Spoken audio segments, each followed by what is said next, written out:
your formation have a very good start. The space race is back, and there's a new contender. In the early hours of this morning, China said it had boldly gone where none had ever gone before, landing, it said, an uncrewed spacecraft for the first time on the rugged and little-studied far side of the moon. The first image of the remote surface shows a crater within a crater, beamed back to Earth via a relay satellite. The Chang'e 4 probe will survey lunar geology, look for minerals, and conduct biological experiments too. Mission Control was delighted. I think this is a milestone. Humans have never been there, but we did it. This is trailblazing. Building a space power is a dream that we persistently pursue, and we're gradually realizing it. The far side of the moon has fascinated stargazers for centuries. The view we get of the moon from the Earth is always the same though, because its orbit is locked to ours. This means that the time it takes for the moon to spin once on its axis is exactly the same time as it takes the moon to turn round the Earth once.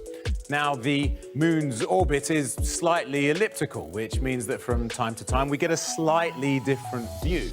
But 41% of the moon's surface, the far side, is always hidden from Earth's view.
Images of the far side of the moon, captured by a Chinese probe.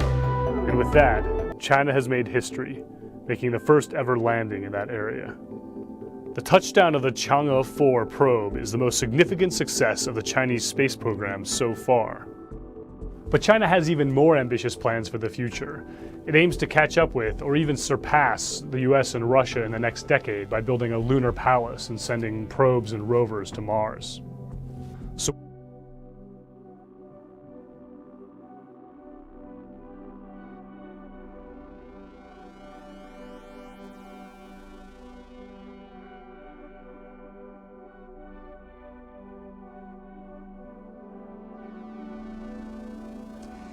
it is my desire, if not my duty, to try to talk to you journeymen with some candor about what is happening to radio and television. And if what I say is responsible, I alone am responsible for the saying of it.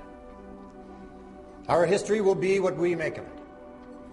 And if there are any historians about 50 or 100 years from now, and there should be preserved the kinescopes of 1 week of all 3 networks, they will there find, recorded in black and white and in color, evidence of decadence, escapism, and insulation from the realities of the world in which we live. We are currently wealthy, fat, comfortable, and complacent. We have a built-in allergy to unpleasant or disturbing information. Our mass media reflect this. But unless we get up off our fat surpluses and recognize that television in the main is being used to distract, delude, amuse, and insulate us, then television and those who finance it, those who look at it, and those who work at it may see a totally different picture too late. This instrument can teach, it can illuminate, and yes, it can even inspire. But it can do so only to the extent that humans are determined to use it towards those ends. Otherwise, it is merely wires and lights in a box. Good night, and good luck.